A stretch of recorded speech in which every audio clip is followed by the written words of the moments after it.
விவசாயம் அப்படிங்கிறது ஏதோ ஒரு தொழில் மாதிரி நான் பார்த்தேன் சின்ன வயசுலேருந்து இப்போ வரைக்கும். இயற்கை விவசாயம் கையில் எடுக்கிறதுக்கு முன்னாடி வரைக்கும் மகசூல் எடுக்கணும், விற்பனை பண்ணணும், அது பணமாக பொருளாக ஈட்டிக்கிறாங்க அப்படிங்கிற மாதிரி தான் என்னோட பார்வை இருந்தது. எப்போ இயற்கை வழி விவசாயம் நம்ம கையில் எடுத்தோமோ அப்போ தான் அது வாழ்வியல் முறை அப்படின்னு புரிய ஆரம்பிச்சது.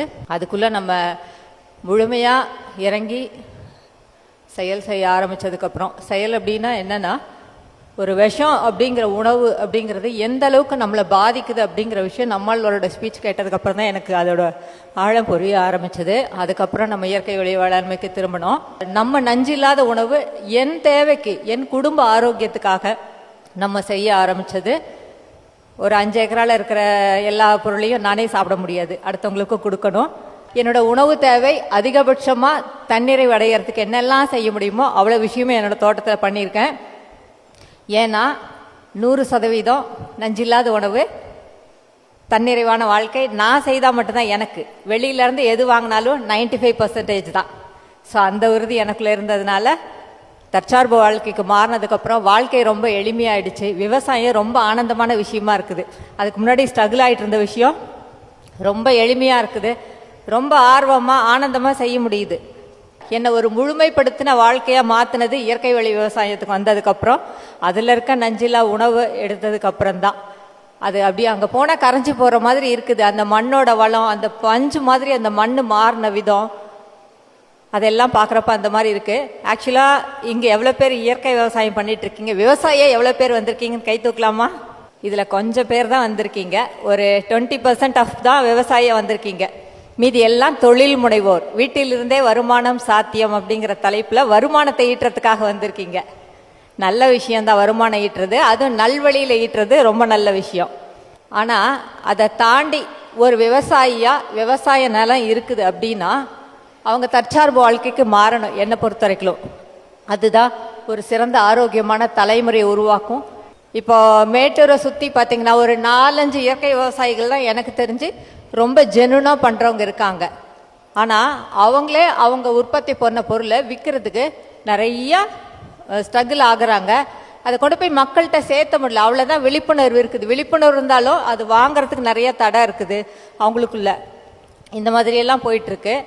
ஆனால் ஒரு நிலம் வச்சுருக்கோம் அப்படின்னா அட்லீஸ்ட் வெளியில் மற்றவங்களுக்கு கொடுக்கலனா கூட பரவாயில்ல, நம்ம சுய தேவையை தன் வீட்டுக்கு என்னெல்லாம் வேணுமோ அதெல்லாமே செய்துக்க முடியும் நம்மளால. ஒரு பழம், காய்கறி எல்லாமே பண்ணிக்க முடியும். இப்போ நாளைக்கு உங்கள் தலைமுறை உங்கள் பேர குழந்தைங்க அவங்கெல்லாம் என்ன விட்டுட்டு போனீங்க அப்படின்னு கேட்டால் என்ன கொடுப்பீங்க நீங்கள்? எங்கள் தாத்தா வச்ச மரம், அதில் பலாப்பழம் வந்தது, மாம்பழம் வந்தது, இந்த மாதிரிலாம் சொல்லுவாங்க இல்லையா? அதெல்லாமே நீங்கள் தான் அவங்களுக்கு விட்டுட்டு போகிற சொத்து. பணங்காசு இல்லை. நீங்கள் எத்தனை கோடிகள் இருந்தாலும் அது அழிஞ்சு போகக்கூடியது. உங்கள் தோட்டத்தில் நீங்கள் என்னெல்லாம் பண்ணிட்டு போகிறீங்களோ, உங்கள் மண்ணை எப்படியெல்லாம் காப்பாற்றிட்டு போகிறீங்களோ அதுதான் அவங்களுக்கு விட்டுட்டு போகிற ஒரே சொத்து. ஆரோக்கியம் மட்டும்தான் அவங்களுக்கு விட்டுட்டு போகிற ஒரே சொத்தாக இருக்க முடியும். வாழ்வியல் முறை நீங்கள் கற்றுக் கொடுக்குற விஷயம் இது 2 தான் நிற்கும், வேறு எதுவுமே நிற்காது. ஸோ இந்த மாதிரி நம்ம பயணம் போயிட்டுருக்கு. நான் என்னோட தோட்டத்தை பகுதி பகுதியாக பண்ணை வடிவமைப்பு பண்ணி பிரித்து வச்சுருக்கேன். கொஞ்சம் காய்கறிகள் ஒரு 40 சென்ட்டில், ஒரு 2 ஏக்கரில் பலபயிர் சாகுபடி பண்ணியிருக்கோம். அதுக்கப்புறம் பார்த்திங்கன்னா 1 ஏக்கரால் பாரம்பரிய நெல் நம்ம போட்டுட்ருக்கோம். இந்த இயற்கை வழி விவசாயம் கையில் எடுத்ததுக்கப்புறம் தான் பாரம்பரிய நெல்லை பற்றியே எனக்கு புரிய ஆரம்பிச்சுது. அதுக்கு முன்னாடி என் கணவர் ஒரு 20 வருஷத்துக்கு முன்னாடி ஒரு நெல் திருவிழாக்கு போயிட்டு மாப்பிள்ளை சம்பா அரிசி வாங்கிட்டு வந்தார் 1 கிலோ. அது எப்படி சமைக்கிறதுன்னு தெரில. அது அரிசி பார்த்தோன்னே எனக்கு அது ஒன்றும் புரியல. அது வச்சுட்டேன். ஒரு 6 மாதம் வண்டு விழுந்து தாலியில் எடுத்து கொட்டிட்டோம் மாட்டுக்கு. அது சாப்பிட்றது என்னன்னு தெரியல, அது ஒரு மருத்துவ குணம் தெரில. ஆனால் இந்த மாதிரி ஒரு ட்ரைனிங் ப்ரோக்ராம் அட்டெண்ட் பண்ணதுக்கப்புறம் இந்த அரிசியோட மருத்துவ குணங்கள் இதெல்லாமே தெரிய ஆரம்பித்ததுக்கப்புறம் தான் நம்ம இதெல்லாம் கையில் எடுத்து மக்களுக்கு இதெல்லாம் வெளியில் கொண்டு போய் சேர்த்துனுங்கிற நோக்கத்தில் செய்துட்ருக்கோம். அது இல்லாமல் பழமரங்கள், கொஞ்சம் கொய்யா மரம் இந்த மாதிரி 30 சென்ட்டில் வச்சுருக்கோம். மாட்டுக்கு தீவன புல் இந்த மாதிரி பகுதி பகுதியாக பிரிச்சுருக்கோம். நம்ம தோட்டத்தில் பவுண்ட்ரி சுற்றி நிறைய மரங்கள் வச்சுருக்கோம். இந்த பலபயிர் சாகுபடி 2 ஏக்கராலேயே 2000 டிம்பர் வேல்யூ மரங்கள் வச்சுருக்கோம். இப்போ இந்த மரங்கள்லாம் எதுக்காக வைக்கிறோம் அப்படின்னா, மரங்கள் நமக்கு ஒரு ஃபிக்ஸட் டெபாசிட் மாதிரி. இன் ஃபியூச்சரில் நம்ம ஒரு 15-20 வருஷம் கழித்து அதுக்காக நம்ம எந்த செயலும் செய்ய போகிறதில்ல. ஆனால் ஒரு 10 மரம் வெட்டினா கூட நமக்கு அது தேவையான செலவு நமக்கு மீட்டெடுத்து கொடுக்கக்கூடிய தன்மை இருக்குது. இப்போது ஒரு விவசாயி ஏன் விவசாய தொழிலை விட்டு போகிறாங்க, இல்லை விவசாயம் செய்கிறதே ஒரு ஸ்ட்ரகிளாக இருக்குது, என்ன காரணமாக இருக்க முடியும்? செயற்கை விவசாயம் செய்துட்டு இருக்கிறவங்களா இருந்தாலும் சரி, இயற்கை விவசாயம் செய்துட்டு இருக்கிறவங்களா இருந்தாலும் சரி, 3 விஷயம் நான் பார்க்குறேன். இடுபொருள். இடுபொருள் வந்து நீங்கள் வெளியில் எவ்வளோ வாங்கினாலும் 50% நம்ம செலவில் போயிடும். ஸோ அந்த இடுபொருள் வந்து ஒரே ஒரு நாட்டு மாடு வாங்கினா அந்த நாட்டு மாடு வந்து ஒரு நாட்டு மாடு 30 ஏக்கரா இயற்கை விவசாயம் பண்ண முடியும் சுபாஷ் பாலேக்கரையா சொல்கிறாங்க. ஸோ அதில் வர சாணம் கோமியத்தை வச்சு ஜீவாமிர்தம் கரைச்சி விட்டு நம்ம தோட்டத்தை மண்ணை பண்படுத்திக்க முடியும். எந்த எரு குப்பை அந்த மாதிரி மக்கிய தொழு உரம் மண்புழு உரம் எதுவுமே நீங்கள் வாங்க தேவையில்லை. இந்த ஒரே ஒரு ஜீவாமிர்தம் தண்ணியில் விட்டிங்கன்னா, நீங்கள் போட்டிருக்கீங்க இல்லையா, ஏற்கனவே செயற்கை விவசாயம் பண்ணி உரம் யூரியா மருந்து பூச்சிக்கொல்லி களைக்கொல்லி இது மாதிரி நீங்கள்லாம் அடிக்கிறீங்க. இந்த களைக்கொல்லி ஒரு களைக்கொல்லி அடித்தா அந்த மண் மாற்றுறதுக்கு 60 வருஷம் ஆகும்னு சொல்கிறாங்க. ஆனால் இந்த களைக்கொல்லி அடிக்கிறப்போ இந்த மண்ணில் இருக்கிற மண்புழுலாம் சாகிறது இல்லையா, 60 அடி ஆழத்தில் சமாதி நிலைக்கு போயிடுது அப்படின்னு சொல்கிறாங்க. ஆனால் இந்த ஜீவாமிர்தம் விடுறதுனால 60 அடி ஆழத்தில் இருக்கிற மண்புழு உயிர் தெழுந்து மேலே வருதுன்னு சொல்கிறாங்க. இந்த ஒரே ஒரு விஷயம் தான் என்ன இயற்கை விவசாயத்துக்கு மாற்றினது. ஸோ 60 அடி ஆழத்தில் இருக்கிற மண்புழுவே மேலே எடுத்துகிட்டு வந்து அது உங்களுக்கு தேவையான எல்லா விஷயத்தையும் செஞ்சு கொடுக்குது. அப்போ ஒரு நாட்டு மாடு மட்டும்தான் இயற்கை விவசாயத்துக்கு மூலதனம், வேறு எதுவுமே இல்லை. நான் ஒரே ஒரு நாட்டு மாடு வாங்கினேன். அந்த நாட்டு மாடு மூலியமாக இன்றைக்கி 9 நாட்டு மாடு எங்கள் வீட்டில் உருவாயிருக்கு. அந்த நாட்டு மாட்டோட சாணம் கோமியத்தை வச்சே தான் பஞ்சகாவியா ஜீவாமிர்தம் இந்த மாதிரி நம்ம விஷயம்லாம் செய்து பண்ணிட்டு இருக்கிறோம். இப்போ இடுபொருள் வந்து நம்மளே சொந்தமாக தயாரிச்சுக்கணும். நம்ம ஜீவாமிர்தம் கனஜீவாமிர்தம் அமிர்த கரைசல் பஞ்சகாவியா பூச்சி விரட்டி என்னெல்லாமே நம்ம செய்ய முடியுமோ அதெல்லாம் இடுபொருள் கலப்பயிற்சி நம்ம ஈஷால ஒரு நாள் கலப்பயிற்சி சொல்லித்தராங்க. அந்த ஒரு நாள் கலப்பயிற்சியில் கலந்துக்கிட்டதுக்கு அப்புறமே எனக்கு 100% இயற்கை விவசாயம் பண்ண முடியுன்ற ஒரு தெளிவு கிடைச்சிது. ரொம்ப தெளிவான பார்வை, 100% கான்ஃபிடென்ட், 100ல் 200% கான்ஃபிடென்ட் கிடைச்சிது. அன்னைக்கே நான் வீட்டுக்கு போய் வித்தின் 10 டேஸ்ல ஒரு நாட்டு மாடு வாங்கினேன். அதுக்கப்புறம் வந்து என் தோட்டத்தில் ஒரு துளி விஷம் கூட போடக்கூடாதுன்னு முடிவு பண்ணிட்டோம். ஒரு பொலி வரப்பில் கூட என் கணவருக்கு எனக்கு நிறைய கான்ட்ரவர்சி வரும். பொலி வரப்பெல்லாம் ஒரே புதரா இருக்குது, அதெல்லாம் க்ளீன் பண்ணணும், அதுக்காக அடிக்கிறேன் கொலைக்கொல்லி அப்படின்வாரு. நான் அருவாள் எடுத்து, எனக்கு அப்போ ப்ரஷ் கட்டர்லாம் வாங்கக்கூடிய வசதி கூட இல்லை. அப்போது நான் சொன்னேன் அவர்கிட்ட, நான் அருவாள் எடுத்து நானே க்ளீன் பண்ணிக்கிறேன், தயவு செஞ்சு அடிக்க வேணாம் அப்படின்னு சொல்லி தான் நம்ம ஆரம்பித்தோம். ஸோ இந்த மாதிரி இப்போ இடுபொருள் அப்படிங்கிற விஷயத்தில் இப்போ நாட்டு மாடு இவ்வளோ பெரிய பங்கு வகிக்குது. அப்போ இடுபொருள் நீங்களே தயாரிச்சுக்கிறீங்க, அப்போ செலவீனம் 50% உங்களுக்கு குறைஞ்சிடுது. அடுத்ததான் என்ன செய்ய போகிறோம், லேபர் மேனேஜ்மெண்ட். இந்த லேபர் மேனேஜ்மெண்ட் எதுக்காக நம்ம பண்ணுறோம், நம்ம களை எடுக்கிறோம், கொத்துறோம், அதை பாத்தி பிடிக்கிறோம், திருப்பி உழவு செய்கிறோம், இதே தொடர்ச்சியாக நடக்குது. ஸோ இதை நான் கவனித்து பார்க்குறேன். லேபர் மேனேஜ்மெண்ட் எப்படி பண்ணுறது அப்படின்னு நம்ம பண்ணப்போ ஈஷாலேயும் நிறைய ட்ரைனிங்ஸ்லாம் நம்ம கொடுக்குறாங்க. ஸோ உழவில்லா வேளாண்மை மேலாண்மை தெரியுமா அதை பற்றி? சரி, எனக்கு தெரிஞ்சது நான் சொல்லிடுறேன்.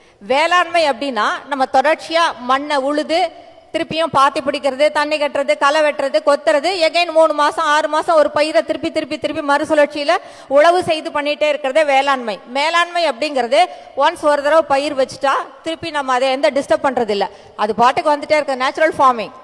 நீங்கள் சும்மா கவனிக்கிறது, எளிமையான பராமரிப்பு, ஒரு மரம் வச்சுருந்தா ப்ரூனிங் பண்ணுறது, ரொம்ப களை இருந்தால் சும்மா ப்ரஷ் கட்டர் போட்டு அதை க்ளீன் பண்ணிவிட்டு அப்படியே விட்டுறது, அந்த களையை வெட்டின க்ளீனிங்கே வந்து திருப்பி எருவாக மாற்றிக்கிறது, இந்த மாதிரி பண்ணுறது மேலாண்மை.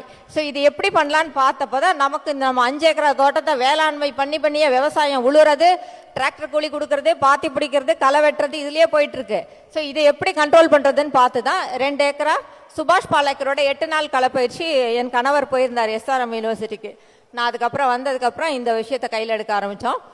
இந்த 5 அடுக்கு மாதிரி பண்ணையாக நம்ம அங்கே உருவாக்கணும். நம்ம இப்போ அந்த இதில் வந்து பார்த்திங்கன்னா நம்ம சேலம் டிஸ்ட்ரிக்ட்லேயே த பெஸ்ட் ஃபார்மர்னு சொல்லி இந்த அவார்டு நமக்கு கொடுத்தாங்க. போன வருஷம் ஸ்டாலின் வந்து நமக்கு கூப்பிட்டு கொடுத்துருந்தாங்க. அந்த பண்ணையில் பார்த்திங்கன்னா தென்னை ஒரு அடுக்கு வச்சுருக்கோம், தென்னைக்கு அப்புறம் வாழை, முருங்கை, அதில் பப்பாளி எல்லாம் வச்சுருக்குறோம், பாக்கு வச்சுருக்குறோம், மிளகு வச்சுருக்குறோம், ஜாதிக்காய் இருக்குது, ஏலக்காய் கூட வச்சுருக்குறோம், பட்டை மரம், லவங்கம், என் வீட்டுக்கு என்னெல்லாம் தேவையோ அதெல்லாம் வச்சுருக்கோம், அவகடா கூட வச்சுருக்கோம். அதுக்குள்ளே இந்த மாதிரி பல விஷயங்கள் அதுக்குள்ளே வச்சுருக்குறோம். அந்த தோட்டத்துக்குள்ளே போனீங்களா ஒரு மைக்ரோ கிளைமேட் உருவாக்கியிருக்கிறோம். வெளியில் எங்கேயோ ஊட்டி கொடைக்கானலில் வரக்கூடிய பிளான்ட் எல்லாமே அங்கே வைக்க முடியும், அதில் வளரும். அந்த மாதிரி ஒரு கிளைமேட் உருவாக்கியிருக்கிறோம். அதே தோட்டத்திலேயே தான் 2000 மகோகனிங்கிற டிம்பர் வேல்யூ மரம் வச்சுருக்கோம். ஒரு 2 ஏக்கரால் அவ்வளோ மரம் வச்சுருக்கோம். அப்படின்னா அதோட ஃபியூச்சர் வேல்யூ நீங்கள் எவ்வளோன்னு பார்த்துக்கோங்க. எனக்கு தெரில, ஒரு 20 வருஷத்துக்கு அப்புறம் அது கட்டிங் பண்ணால் என்னவாக இருக்கணும். இப்போ ஒரு 6வது வருஷம் அந்த ஃபார்மிங் வளர்ந்து நிற்குது. பாக்கு ஈல்டிங் வரத்துக்கு தயார் நிலையில் இருக்குது. மிளகு வந்து இப்போ தான் கொடி ஏறிட்டு இருக்குது. தென்னையும் இப்போ ஈல்டிங் வர ஆரம்பிச்சிருக்கு. ஸோ இந்த மாதிரி அந்த ஃபார்ம் வடிவமைச்சிட்டோம். அதுதான் மேலாண்மை. அதில் எந்த உழவும் கிடையாது. 6 வருஷத்துக்கு முன்னாடி நம்ம உழவு செய்து பாத்தி பிடிச்சி நாங்களாக தான் அந்த கண்ணுங்களெல்லாம் நடவு பண்ணி அதை பராமரிப்பு பண்ணிட்டு இருக்கோம். வெறும் தண்ணி மட்டும் போகுது, ரெயினோஸு. 1 இயர்க்கு அப்புறம் களை கட்டுப்பாடு அங்கே நடந்துச்சு. ஏன் அப்படின்னா களை கட்டுப்பாடு அப்படிங்கிறது வந்து நிழல் இருந்ததுன்னா களை வராது, இன்னொன்று மல்ச்சிங் போட்டாலும் களை வராது. இப்போ நம்ம காய்கறி செடி இதுக்கெல்லாமே நம்ம மல்ச்சிங் போட்டு நம்ம அது மாதிரி பண்ணிக்கிறோம், அதனால களை கட்டுப்பாடு இல்லை. இங்கே லேபர் மேனேஜ்மெண்ட் இதுதான். ஒரு களை இருக்கிறப்ப தான் நம்ம அதிகமாக எடுக்கணும், கொத்தணும். இந்த மாதிரி இந்த காய்கறியிலுமே ஃபெயிலியர் ஆகிட்டே இருந்தது. இப்போ நம்ம கடந்த 1 வருடமா இந்த காய்கறியிலையுமே உழவில்லா வேளாண்மை எப்படி பண்றது அப்படின்னு நம்ம பார்த்தோம். அப்போ இருமடி பாத்தி ஒரு 5 பாத்தி நம்ம தயாரிச்சு அந்த இருமடி பாத்தியில வந்து நம்ம எப்படி காய்கறி விதைகள் போட்டா அருமையா செடி வருது அப்படின்னு பார்த்தோம். அதுல தான் இந்த வீடியோவில் பார்த்துருப்பீங்க, ஒரே ஒரு மஞ்சள் தூர் வந்து 4.8 கிலோ ஒரே ஒரு தூரில் மட்டும் கஸ்தூரி மஞ்சள் நம்ம எடுத்தோம். அவ்வளோ ஈல்டிங் கொடுத்துருக்குது அதில். ஸோ இதையே நம்ம 40 சென்ட் முழுசாக காய்கறி தோட்டம் முழுமையாக பண்ணிட முடியும் அப்படின்னு சொல்லி அதை உருவாக்கிட்டு இருக்கிறோம். அதுவும் உழவில்லா விவசாயம் தான். அதில் உழவு பண்ணக்கூடாது, இனிமேல் களை வெட்டக்கூடாது, கொத்தக்கூடாது அப்படின்னு சொல்லிட்டு மல்ச்சிங் போட்டு நம்ம அதை எப்படியெல்லாம் பண்ணிட்டு இருக்கோம். இப்போ அந்த காய்கறி தோட்டம் வந்து நீங்க பாத்தீங்கன்னா அதுல எல்லா வகையான காய்கறிகள், கொடி காய்கறிகள், அதுவும் பல அடுக்கு சாகுபடி தான். அதுல ஒரு மோனோகிராப்பா நான் பண்ணல. ஒரு தக்காளினா தக்காளி, கத்திரி அப்படி பண்ணல. தக்காளிக்கு நடுவுல கொத்தவரங்காய் இருக்கும், கொத்தவரங்காய்க்கு அப்புறம் பக்கத்துல சைட்ல பாலக்கீரை, முள்ளங்கி, இந்த மாதிரி ஒரே பெட்லயே பலவிதமான காய்கறிகள் அந்த மாதிரி நம்ம பண்ணிட்டு இருக்கிறோம். ஸோ இதனால பூச்சி கட்டுப்பாடுங்கிறது அங்கே பெருசா இல்லை. நான் ஃபர்ஸ்ட் ஒரு ஆரம்பத்தில் ஒரு 2-3 வருஷம் அந்த ஸ்ப்ரே எடுத்து என் கணவர் வந்து இந்த பூச்சி விரட்டையெல்லாம் பயன்படுத்தினோம். இப்போ எனக்கு அந்த ஸ்ப்ரேக்கு வேலையே இல்லை. பெருசா நெல் வயலுக்கு மட்டும் 1 தடவை இல்லைன்னா 2 தடவை பூச்சி விரட்டி கொடுக்குறமே தவிர மற்றபடி ஸ்ப்ரே எடுத்து எந்த செடிக்கும் நம்ம பூச்சி விரட்டி பயன்படுத்துறதே இல்லை. அந்த அளவுக்கு அது விவசாயம் ரொம்ப எளிமையாயிடுச்சு. ஏன்னா கன்ஃபியூஸ் ஆயிடும் பூச்சிக்கு எல்லாமே. பல பயிர் செய்யறப்போ இந்த பூச்சி அது இதுன்னு செடியெல்லாம் கடிக்கிறப்போ அதுக்கு தெரியாது. அதனால அங்கேயே களை கட்டுப்பாடு நடந்துருது. இன்னொன்று வேலி வரப்பெல்லாம் சுற்றி பூச்சி கட்டுப்பாடுக்கான விஷயங்கள்லாம் நம்ம செய்கிறோம். அப்புறம் நைட்ரஜன் ஃபிக்ஸுக்கு கிளாரிசிடியா ஊண்டுறோம். இந்த டைகார்ட்லுடன்ஸு, இந்த கௌபி சீட்ஸ் எல்லாமே சைட்லலாம் ஊனி வைக்கிறோம். அதெல்லாமே பூச்சி மேனேஜ் பண்ணுது. ப்ளஸ் செடிக்கு தேவையான நைட்ரஜன் ஃபிக்ஸிங்கும் பண்ணி கொடுக்குது. அது மட்டும் இல்லாமல் இந்த பூனைக்காளி அவரைன்னு ஒரு விதை இருக்குது. அது எல்லாமே எங்கெல்லாமே களை இருக்கோ அந்த இடத்துல எல்லாமே இந்த பூனைக்காளி வெல்வெட் பீன்ஸ்னு சொல்லுவாங்க. அந்த வெல்வெட் பீன்ஸை நீங்க ஊனி வச்சிங்களா அது கிரேட் நைட்ரஜன் ஃபிக்ஸிங். அது நல்ல கொடியை ஓடி படர்ந்து காய்கள் வைக்கும்.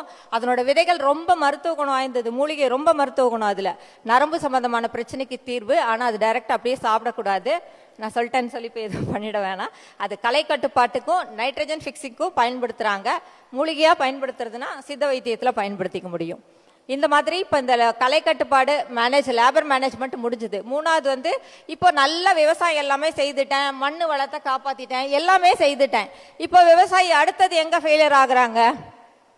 விற்பனை.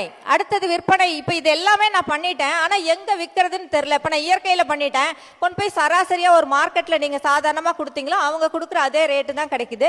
சரி பரவாயில்ல போனா போதும் நீங்க கொடுத்துட்டு வந்தாலும் நீங்க செய்த ஒரு இயற்கை வழியில விளைஞ்ச ஒரு காய்கறிகளுக்கும் அவங்க இன்ஆர்கானிக் ஃபார்ம்ல விளைஞ்ச ஒரு காய்கறிகளுக்கும் என்ன வித்தியாசம் இருக்க போகுது? யாருக்கு தெரிய போகுது? அப்போ நீங்க தனிப்பட்ட முறையில் விற்பனை தளத்தை உருவாக்கியோ இல்ல FPO மூலமாவோ நீங்க விற்பனை பண்ணா மட்டும்தான் அது மக்களுக்கு போய் சேரும். அதோட மருத்துவ குணங்களை பத்தி நீங்க சொல்ல முடியும். இப்போ ஒரு காய்கறி பழம் வந்து ஒரு மோனோகிராப்பா பண்றப்ப ஒரு காய்கறி பழங்களோட சத்துக்கள் வந்து 1% இருக்குது அப்படின்னா இப்ப இந்த பல பயிர் பல அடுக்கு சாகுபடியில செய்யறப்போ அதோட சத்துக்கள் பாத்தீங்கன்னா 3 மடங்கு அதிகமா இருக்குதுன்னு பாலேக்கர் ஐயா சொல்றாங்க. எப்படி அப்படின்னா அது ஹை டென்சிட்டியில ரொம்ப வளர்றதுனால சூரிய வெளிச்சம் கிரகிக்கிற தன்மை வந்து ரொம்ப அதிகமா இருக்கும். அப்போ அங்க வந்து அந்த காய்கறி பழங்களோட குவாலிட்டி, அதாவது நியூட்ரிஷியஸ் வேல்யூ பார்த்தீங்கன்னா 3 டைம்ஸ் அதிகமாக இருக்குது அப்படிங்கிறாங்க.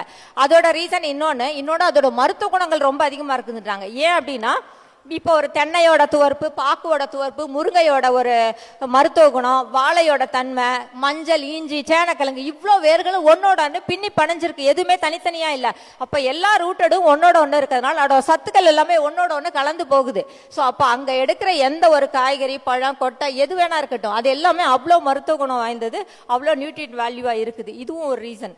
ஸோ இந்த மாதிரி இப்போ நம்ம இதெல்லாமே பண்ணிட்டோம். இந்த சத்துக்கள் இருந்த காய்கறி பழங்களை நம்ம எப்படி விற்பனை பண்றது? ஒரு அரிசி நம்ம போட்டிருக்கோம், ஒரு ஏக்கரால இப்ப நம்ம நெல் போட்டிருக்கோம்னு வச்சுக்கோங்க, ரொம்ப அதிகமான மருத்துவ குணம் வாய்ந்த நெல் போட்டிருக்கோம். இந்த வருஷம் இன்னொரு 5 ஏக்கரா ரெண்டுக்கு எடுத்து நம்ம பண்ணிட்டு இருக்கோம். நெல் நிறைய மக்களுக்கு கொடுக்கணும், அரிசி பாரம்பரிய அரிசி அப்படின்னு சொல்லி. உங்களுக்கு எல்லாமே தெரியும், பாரம்பரிய அரிசியில் இல்லாத மருத்துவ குணங்களே இல்லை. எதுவுமே வெளியில் எடுத்துக்க தேவையில்லை. வெறும் அரிசி மட்டுமே சாப்பிட்டே நம்ம உடல் ஆரோக்கியத்தை நம்ம பேணி காத்துக்க முடியும். வாழ்நாள் ஃபுல்லாக அதே மாதிரி வாழவும் முடியும். எந்த மருந்து மாத்திரை இல்லாமல் ஹாஸ்பிட்டல் போகாமல் இருக்க முடியும். அதுக்கு எக்ஸாம்பிள் நானே தான். ஒரு 6-7 வருஷத்துக்கு முன்னாடி எனக்கு வந்து கொஞ்சம் பேக் பெயின் அதிகமாகிடுச்சு. அது ரொம்ப 3 நாள் ரொம்ப பெயின் ஜாஸ்தியாக போயிட்டு அதுக்கப்புறம் எனக்கு நியூரல் சிஸ்ட் ஃபார்ம் ஆயிடுச்சுன்னு சொல்லிட்டாங்க. நான் ஒரு 10 வருஷமாக ஹாஸ்பிட்டலே போகிறதில்ல. 3 நாள் பெட்டு படுத்துட்டேன், எந்திரிக்க முடியல, வலி தாங்க முடியல. ஆனாலும் நான் ஹாஸ்பிட்டல் வரலன்னு சொன்னேன். ஆனால் எங்கள் வீட்டில் இருக்கவங்க விட மாட்டாங்களே. அவங்க எல்லாம் என்ன ஸ்கேன் சென்டர் கூட்டிகிட்டு போய் ஸ்கேன் பண்ணிட்டாங்க. ஸ்கேன் பண்ணால் அவன் நியூரல் சிஸ்ட் ஃபார்ம் ஆயிடுச்சு டெயில் போனில் அப்படின்னு சொல்லிட்டாங்க. ஸோ அப்படி உடனே நான் வந்துட்டேன், ஸ்கேன் பண்ணிவிட்டு நான் வந்துட்டேன். அவங்களுக்காக ஒரு வாரம் வீட்டில் அமைதியாக இருந்தேன். பெங்களூர் கூட்டு போகணும், அங்கே கூட்டு போகணும், இங்கே கூட்டு போகணும், ஏதோ சொல்கிறாங்க. நான் எந்த ஹாஸ்பிட்டலும் வர மாட்டேன், எந்த ட்ரீட்மெண்ட்டும் பண்ண மாட்டேன். நான் ரெஸ்ட் எடுத்துட்டு என் உணவு சாப்பிட்டுட்டு சரி பண்ணிக்கிறேன்னு சொன்னேன்.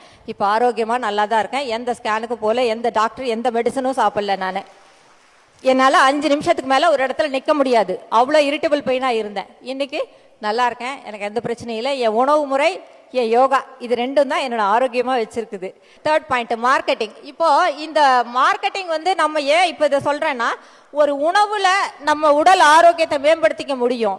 இப்போ இந்த அரிசி எல்லாமே பாரம்பரிய அரிசியில் இல்லாத மருத்துவ குணங்களை இந்த வருஷம் நம்ம புதுசாக ஒரு ரகம் போட்டிருக்கோம். அந்த அரிசியை பற்றி போன வருஷம் நம்ம கரூர்ல நடந்த நம்மாழ்வாரோட ஒரு ஃபங்க்ஷனுக்கு போயிருந்தப்ப தான் சொன்னாங்க. தில்லை நாயகம்னு ஒரு அரிசி இந்த வருஷம் நம்ம போட்டிருக்கோம் புதுமையா.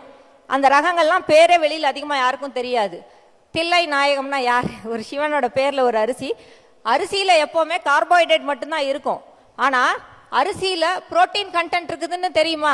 அது அந்த கூட்டத்தில் அந்த விதைநெல் கண்டுபிடிச்ச சேதுபதிங்கிற ஒரு ரிட்டையர்டு ஹெச்எம் அவரு சொல்லி தான் எங்களுக்கு அந்த மருத்துவ குணம் பற்றி தெரிஞ்சது. உடனே இந்த வருஷம் நம்ம தோட்டத்தில் அது பயிர் பண்ணிடணும்னு சொல்லி இந்தியாவில் 2 ரகம் தான் புரோட்டீன் கண்டென்ட்ல ஒரு அரிசி.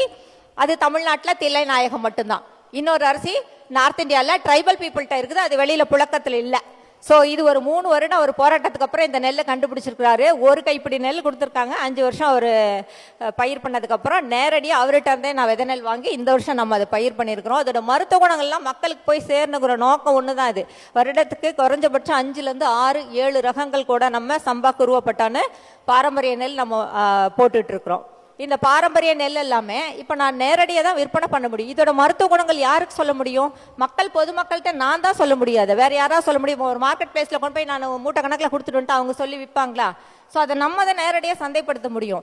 அதனால ஒரு மார்க்கெட்டிங்ன்றது வந்து நீங்கள் சந்தைப்படுத்துதல் எஃப்இஓ மூலமோ ஒரு குழு மூலியமாவோ இல்லை ஒரு உழவர் சந்தையிலையோ தனிப்பட்ட முறையிலையோ எந்த விதமாவோ நாம் நேரடியாக விற்றா மட்டும்தான் அதோட லாபம் நமக்கு. இதுதான் மார்க்கெட்டிங். இந்த 3 விஷயமும் சரியாக செஞ்சால் ஒரு விவசாயி சக்சஸிவ் விவசாயி தான். என்னை பொறுத்த வரைக்கும் சக்ஸஸ் ஃபெயிலியர் அப்படின்னு விவசாயிக்கு இல்லை. அவன் வெளியில் பப்ளிக்கில் பார்க்குறவங்களுக்கு வேணால் சக்ஸஸ் அப்படிங்கிறது பொருளாதார ரீதியாக உயர்ந்ததை மட்டும்தான் சக்ஸஸ் சொல்கிறாங்க. ஆனால் என்னை பொறுத்த வரைக்கும் தன்னிறைவான தற்சார்பு வாழ்க்கைக்கு எந்த ஒரு விவசாயி திரும்புகிறாங்களோ அவங்க எல்லாமே வெற்றி பெற்ற விவசாயிகள் தான். தன்னோட சுய தேவையை, தன் உணவு தேவையை பூர்த்தி பண்ணிக்கிற எல்லா விவசாயியும் வெற்றி பெற்ற விவசாயிகள் தான். விவசாயின்னா வெற்றியாளர் தான், அதுல எந்த மாற்று கருத்தும் இல்லை. பொருளாதார ரீதியாக அவங்களுக்கு பாவம் பண்ணிக்க தெரியல, அவ்வளோதான். அந்த சூட்சுமம் சில விஷயங்கள் பப்ளிக் பீப்புளை எப்படி அதை மார்க்கெட்டிங் பண்ணிக்கிறதுன்னு தெரியாமல் அவங்க லாஸ் ஆயிடுறாங்க, அவ்வளோதானே தவிர வேற எந்த விஷயமும் இல்லை. இப்போ இந்த விஷயம் கூட நம்ம மக்களுக்கு இதை எடுத்துகிட்டு போய் சேர்த்து அந்த இடத்துல யார் ஒருத்தரும் இந்த விவசாய நிலத்தை விட்டு விவசாய தொழிலை விட்டு யாரும் போயிடக்கூடாது. அப்போ இந்த இடத்துல நான் வந்து பப்ளிக் பீப்புளுக்கு எதை வச்சு ப்ரூவ் பண்ண முடியும்? ஒரு எக்கனாமிக்கல் ஸ்டேட்டஸ்ல நான் ஹையா இருக்கிறேன்னு சொன்னா மட்டும்தான் அது ப்ரூஃப். இல்லைன்னா ஒத்துக்க மாட்டாங்க. நான் இதெல்லாம் செய்யறேன், இப்படிலாம் இருக்குது, நான் சும்மா கொடுத்து சாப்பிட சொன்னா கூட யாரும் சாப்பிட மாட்டாங்க. ஸோ அதுதான் விஷயம். ஸோ இந்த நேரடி சந்தைப்படுத்துதல் எனக்கு அப்போ பண்ண தெரில. இயற்கை விவசாயம் பண்ணி 2 வருஷமா இது ஸ்ட்ரகிளாகவே போயிட்டு இருந்தது.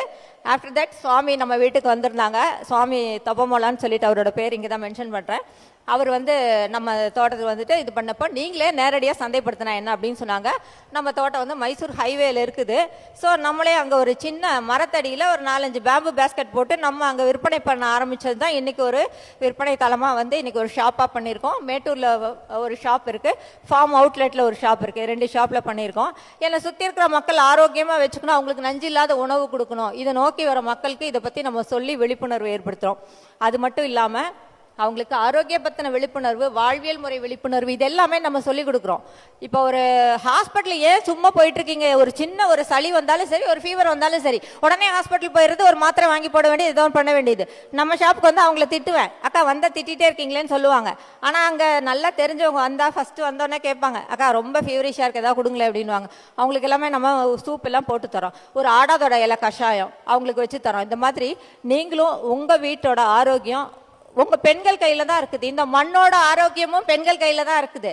ஏன் அப்படின்னா, நான் ஆண்கள் கையில இல்லைன்னுலாம் சொல்ல மாட்டேன், அவங்களும் செய்யறாங்க. ஆனா ஒரு மெட்டீரியலிஸ்டுக்கு ஒரு 2 to 3% ஆஃப் வந்து ரொம்ப நேசிச்சு செய்யறவங்க இருக்கலாம். என்னை பொறுத்த வரைக்கும் நான் பார்த்த ஆண்கள் இயற்கை விவசாயம் பண்றவங்க எல்லாமே கொஞ்சம் மெட்டீரியலிஸ்டிக்கா இருக்காங்க. ஆனா அதே பெண்கள் உணர்வு ரீதியானவங்க, அவங்க வந்து இந்த மண்ணை விவசாயத்தை கையில் எடுத்து செய்ய ஆரம்பிச்சா ரொம்ப உணர்வு ரீதியா அவங்க வேற மாதிரி ஒரு லெவல். என்னை பொறுத்த வரைக்கும் அது ஸ்பிரிச்சுவல் ஃபார்மிங் அப்படியே மாறிடும். அந்த மாதிரி ஃபார்மிங் வந்து spiritual farming, organic farming into spiritual ஃபார்மிங்கா மாறிடும். அந்த மாதிரி ஒரு அழகான விஷயமா போகும் அது. இப்போ இந்த நெல் இது எல்லாமே நம்ம விதை நெல் பரப்புதல் வெளியில மக்களுக்கு நிறைய கொடுக்குறோம். இந்த பாரம்பரிய அரிசி பத்தி கிட்டத்தட்ட வருஷத்துக்கு 30 விவசாயிகளை இயற்கை விவசாயிகளுக்கு நம்ம நெல்லுமாவது அட்லீஸ்ட் மாறிக்கோங்க அப்படின்னு சொல்லி விதை நெல் பரப்புதல் கொடுத்துட்டு இருக்கிறோம். அது இல்லாமல் கவர்மெண்ட் ஆஃபீஸ்க்கு, நம்ம மேட்டூரில் இருக்க ஆஃபீஸ்க்கும் கவர்மெண்ட்டோட அக்ரிகல்ச்சர் ஆஃபீஸ்க்கு நம்ம தான் சீட் சர்டிஃபைங் வாங்கியிருக்கோம். அவங்களுக்கும் நம்ம சப்ளை பண்ணுறோம். ட்ரெடிஷ்னல் ரைஸு டேனிஷ்பேட்டான்னு இன்னொரு காடையம்பட்டி தாலுக்கில் 2 தாலுக்கு நம்ம சீட் சப்ளை பண்ணிட்டு இருக்கோம். இந்த மாதிரி விஷயங்கள் போகுது. இந்த வேல்யூ எடிஷன் இப்படி தான் நம்ம பண்ணி நம்ம தோட்டத்தில் விளையிற காய்கறி, பழங்கள், கீரைகள் எதுவாக இருந்தாலும் சரி, நெல்லாக இருந்தாலும் சரி, இந்த மாதிரி நம்ம கொடுத்துட்ருக்கோம். இப்போ நம்ம ஷாப்பில் பார்த்தீங்கன்னா நான் தனியாக வேல்யூ எடிஷனு இதுக்கு தனியாக ஏதோ பண்ணி அப்படிலாம் இல்லை. என் தோட்டத்தில் இருக்கிறது என்னவா இருக்குதோ அது ரெடி டு ஈட்டபிள், இல்லைன்னா பேக்கெட் ஃபார்மில். எப்படி அவங்களுக்கு நான் ஒரு கீரையை கொடுக்க முடியும்? ஒரு மல்டிவிட்டமின் கீரைனா இங்கே எத்தனை பேருக்கு தெரியும்னு தெரில, தவசி கீரைனா எத்தனை பேருக்கு தெரியும்னு தெரில. நான் நிறைய ஆர்கானிக் ஷாப்பில் இத்தனை வருஷம் போயிருக்கேன், பார்த்தேன். ஆனால் அந்த மல்டிவிட்டமின் கீரையை பற்றி யாருமே செய்யலை. நான் அதை சூப்பாக செஞ்சு வச்சுட்ருக்கேன். அந்த கீரையை பற்றி சொல்கிறோம், ஆனால் மக்கள் அதை எடுத்துக்கிறதுக்கு தயாராக இல்லை. ஆனால் நம்ம அதை ஒரு சூப் ஃபார்மில் கொடுத்துட்ருக்குறோம். ஒரு அனிமிக் பேஷண்ட்ஸு, ஹீமோக்ளோபின் கம்மியாக இருக்கவங்க அதை சாப்பிட்டா அதனால தான் அது மல்டிவிட்டமின் கீரை, அதில் இல்லாத விட்டமின்ஸே இல்லைன்றாங்க. அவ்வளோ விஷயம் இருக்குது. நம்ம வேலியில் சுற்றி நம்ம உயிர்வேலி வச்சுருக்கோம். அதில் பார்த்தீங்கன்னா தூதுவளை நிறையா இருக்கும். அந்த தூதுவளையெல்லாம் பறித்து நம்ம சூப்பாக பண்ணி கொடுக்குறோம். வேல்யூ எடிஷன் அப்படிங்க இங்கே வந்திருக்க தொழில் முனைவர்கள் தான் அதிகமாக வந்திருக்கீங்க. அது எப்படி மாற்றிக்கிறதுன்றதுக்காக ஒரே ஒரு சின்ன விஷயம் சொல்கிறேன். நீங்க எந்த ஒரு விஷயம் கையில் எடுத்தாலும் சரி, எங்க சத்குரு சொல்லுவாங்க, தொழில் அப்படிங்கறது நீங்க தனியால ஒண்ணு பண்ணிக்க வேண்டாம், சாதனையும் படைக்க வேண்டாம், அது வெற்றி ஆகுது ஆகலன்னு யோசிக்கவே வேண்டாம். உங்க வீட்டில் இருக்க உங்க குழந்தைக்கு நீங்க எப்படி செய்வீங்க? ஏதாவது தப்பா செய்ய முடியுமா? வாய்ப்பே இல்லை. அப்படிலாம் செய்யவே மாட்டேன் நம்ம குழந்தைக்கு. அதே மாதிரி தான் நீங்க எந்த தொழில் செய்தாலும் சரி, என்ன பொருள் செய்தாலும் சரி, அது உங்க குழந்தைக்கு எப்படி கொடுப்பீங்களோ அந்த மாதிரி நீங்க செய்து கொடுத்தீங்கன்னா உங்க தொழில் கட்டாயம் வெற்றி அடையும். எந்த பொருள் செய்தாலும் அப்படிதான் போகும். நான் என் கடையில் செய்கிற அத்தனையும் என்னோட சொந்த பயன்பாட்டுக்கு நான் எனக்கு யூஸ் பண்ணுற பொருள் தான் அங்கே ஷாப்பில் வச்சுருக்கேன், வேறு ஒன்றும் இல்லை. இன்னொன்று கடைசியாக சொல்லிக்கிறேன், நஞ்சில்லாத ஒரு சமுதாயத்தை உருவாக்குறதுக்கு நம்ம எல்லாமே துணை நிற்போம், பாடுபடுவோம். அதுக்கு வாய்ப்பளித்து, இந்த மாதிரி எனக்கு பேசுறதுக்கு வாய்ப்பளித்த ஈஷா மண்காப்போம் இயக்கத்துக்கு நன்றி சொல்லிக்கிறேன். இதில் இந்த செயல் நான் மட்டுமே தனியாக செய்துட்டேன் அப்படி ஒன்றும் இல்லை. என்னோட கணவர் என் கூட இருந்து இந்த விவசாயத்துக்கு முழுமையாக நான் என்ன சொன்னாலும் சரி செஞ்சிடலாம் அப்படின்னு சொல்லி எனக்கு உறுதுணையாக இருந்திருக்காங்க. என்னோட மகனும் வருங்காலத்தில் அவன் ஒரு விவசாயியாக வரணுங்கிறத என்னோட நோக்கம். அதை அவன்கிட்ட சொல்லிட்டே இருக்கேன், கடந்த 3 வருடமாக சொல்லிட்டு இருக்கேன். அவன் ராயல் என்ஃபீல்டில் ஒர்க் பண்ணிட்டு இருக்கான். அவன் ஜாப் விட்டுட்டு வந்து தற்சார்பு வாழ்க்கைக்கு மாறிடு, வாழ்க்கை பண நோக்கி இல்லை, வாழ்க்கை வாழ்றதுக்கு தான் அப்படின்னு சொல்லியிருக்கேன். விவசாயம் சார்ந்த தொழில் ஆயிரக்கணக்கில் இருக்குது, அதில் கோடிக்கணக்கான வருமானம் சம்பாதிக்க முடியும் அப்படின்னு சொல்லி அவனையும் இதை வர வைக்கிறதுக்காக முயற்சிகள் நடந்துட்டு இருக்குது. அவன் வந்துடுவான்னு நம்புகிறேன். நன்றி.